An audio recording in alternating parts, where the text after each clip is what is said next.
is my throat just dry from running around in N95 all day? Or like, hey COVID, is that you? Hey there, it is Christine, and I know it has been a while since I've posted a video to this channel. There's not much I can say.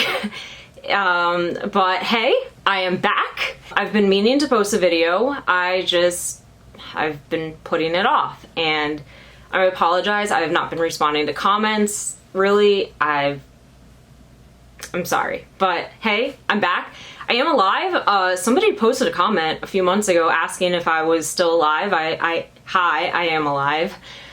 But yeah, this video I'm going to talk about the current COVID situation in South Florida. So, for reference, for anyone who does not know, I am a physical therapist. I've spent the majority of my career inpatient, which means inside the hospital.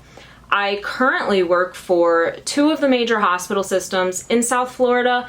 In one hospital, I'm at the acute inpatient rehab, and the other hospital is all acute care. It's at a level 1 trauma hospital. And I'm also somebody with a primary immune deficiency, common variable immune deficiency. And for other reference, this video is being recorded on Friday, August 27th, so all the information that is being said is as of this date. This is obviously, things continue to change. I wanted to make this video to talk about what I'm experiencing here firsthand in South Florida, working within two hospitals in two of the major hospital settings down here, because I am quite frankly just tired of hearing outside media with their opinions that are not correct, and hearing opinions of other people who do not live here, who live in other states, and who have no idea what it is like going on here. This past month has been one of the most stressful months that I have had to go through. It has been a literal nightmare. And so, because most people are not aware of this, in South Florida, typically in the summer months, they are the slow periods of the hospital. We have a lot of snowbirds who come in the winter and leave in the summer. So our hospitals tend to not be very busy in the summer. Even without COVID, we have been extremely busy and extremely understaffed. And then this COVID just blew up here, and our hospitals now are really having to deal with a situation that has been challenging and just not a pleasant thing to be a part of.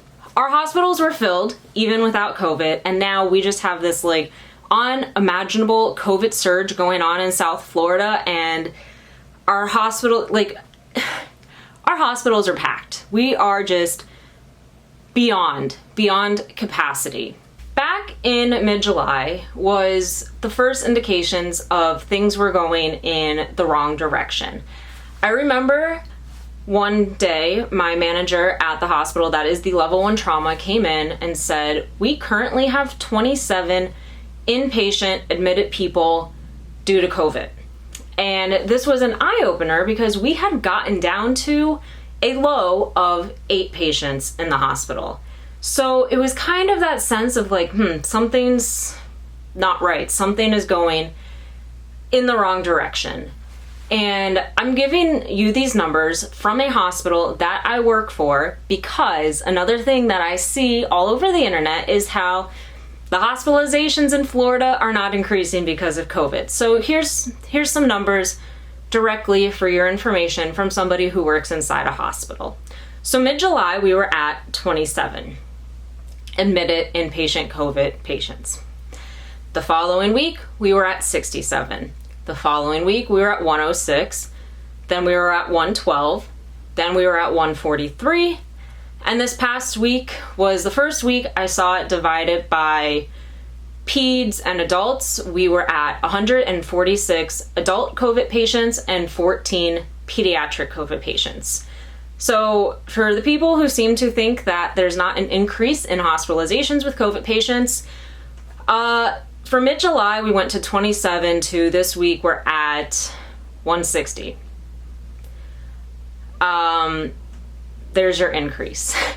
So both hospitals that I work for, like I said, are beyond capacity. I have treated patients in an auditorium in both of the hospitals that I work for. Hospitals are not a pleasant place to be. And let me tell you, having a room in an auditorium makes the experience even less pleasurable. There's no TV. There's no room. There's really no form of entertainment. It's not a situation you want to be in. One of the hospitals that I work for, in our auditorium rooms, patients don't obviously have call bells because it's not set up to be a hospital room. We have little tapping bells that they give to patients. You know, you feel like you're just working in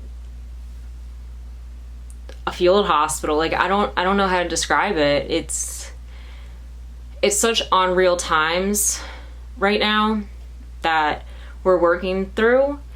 And, you know, when we started opening the auditorium rooms, I remember one time I went into work and I get my patient list, and the patient's room is like some like code, like B2, M5, and you're like, I need a freaking map to figure out where this new makeshift unit is for this patient, because these letters and numbers don't mean anything to me. In one of the hospital systems I work for, we have patients in the cafeteria. So these are where we're at in South Florida right now. We have patients in the cafeteria. One hospital system I work for was at the risk of running out of oxygen. So I just want people to think about some of these things, because this not only impacts the care that ultimately people who come in with COVID get, this impacts the care that literally every single person who needs to go to a hospital receives. Anyone who gets in a car accident, anyone who has a stroke, anyone who has a heart attack, we are running out of space to hospitalize these people. We are running out of personnel to treat these people. The staff is exhausted. Like, it's just, I don't know how to make people understand this, but just because we're healthcare workers does not mean we are like invincible. We get tired, we get burnt out. And unfortunately, the more burnout the staff is, the more mistakes that are gonna happen. It's just the reality of this situation. And it is so frustrating to see that there are still people who don't think that COVID is real. And you see these articles on the news and you think that people don't feel this way until you go and you treat a COVID patient and they refuse to believe that they have COVID. And you're like, this is really happening. This is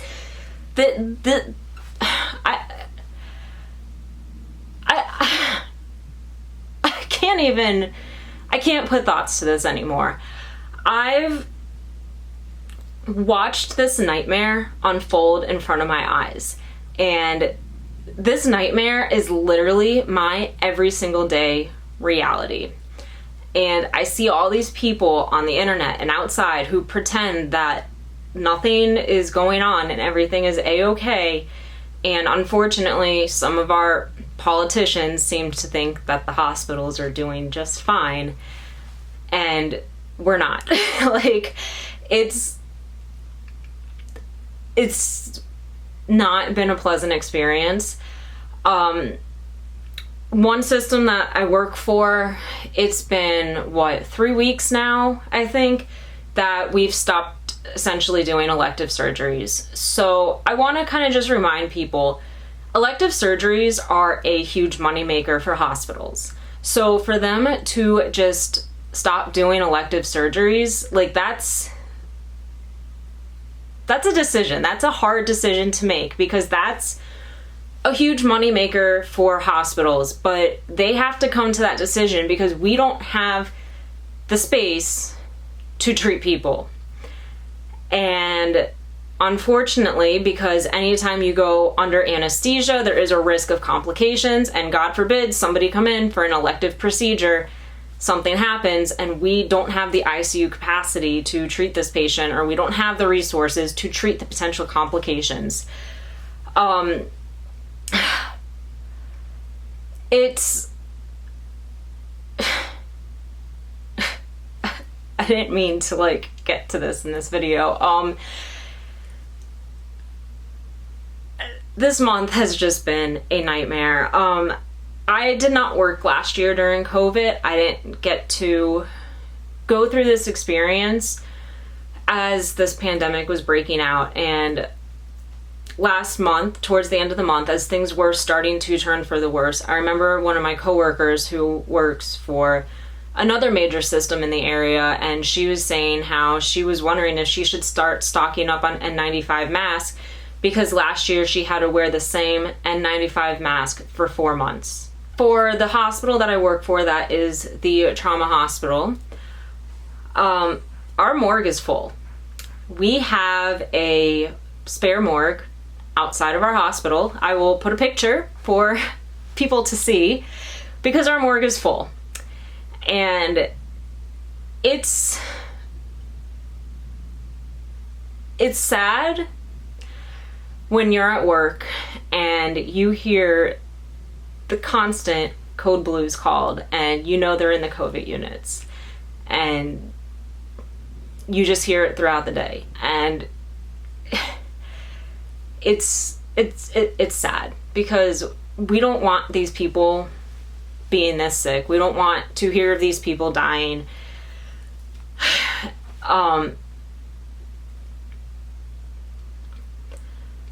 It's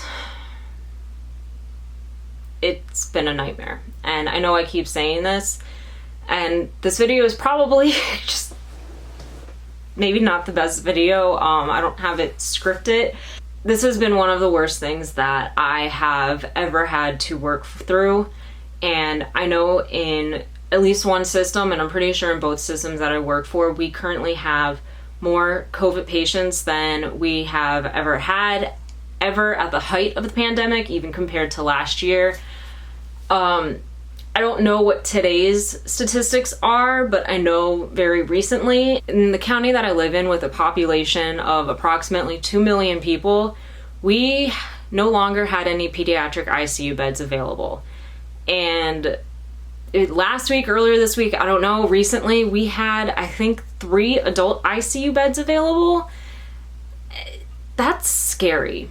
That is just a really scary thing to think about. And yes, more and more pediatrics are catching COVID and ending up in the hospital. I have personally, my youngest COVID patient has been 15. And when I was in the PICU, the pediatric ICU, there were a number of other patients on COVID precautions. And I went to my immunologist yesterday, and he told me at his hospital there's currently 15 pediatric patients on ventilators because of COVID. So for people who still think that this is just, if you're young, like, you're fine, it maybe more likely you will be fine, but it's not like a get out of jail free card. I've been seeing more and more women dealing with COVID who have to have emergency C-sections to be on a ventilator, and they don't get to hold their child. They don't get to be with their child. So it's been frustrating as a healthcare worker to watch this happen, especially when there is a vaccine out there and things are still this bad. And I'm not making this video to complain. I'm making this video for people who don't seem to believe, or who are refusing to believe that the situation is that bad. And let me tell you, the situation is that bad. Like, it's really bad in South Florida right now.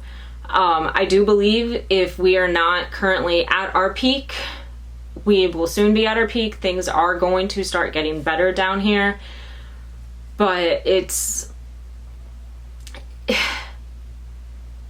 not been a fun thing to live through.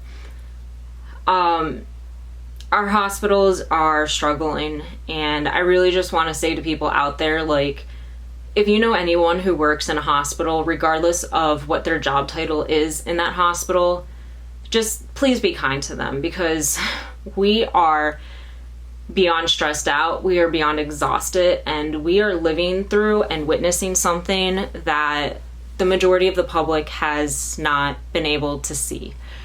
And beyond the hospital approved videos that get put out there inside these COVID units, people have not been in a COVID room and got to experience what it's like putting on all that PPE, looking at somebody in the eyes who is suffering from COVID, and getting to take off all the PPE and just hoping and praying that you did it all correct and you are not bringing COVID to yourself and to your loved ones. For people who are wondering about me personally, yes, I have been vaccinated. I have videos on that, and I do plan on getting the third booster shot, which I, as of 2 weeks ago, can because I am immune compromised, but I can't because I got 6 days ago the Regeneron antibody cocktail, which I'm gonna make another video on about why I got it and how that went.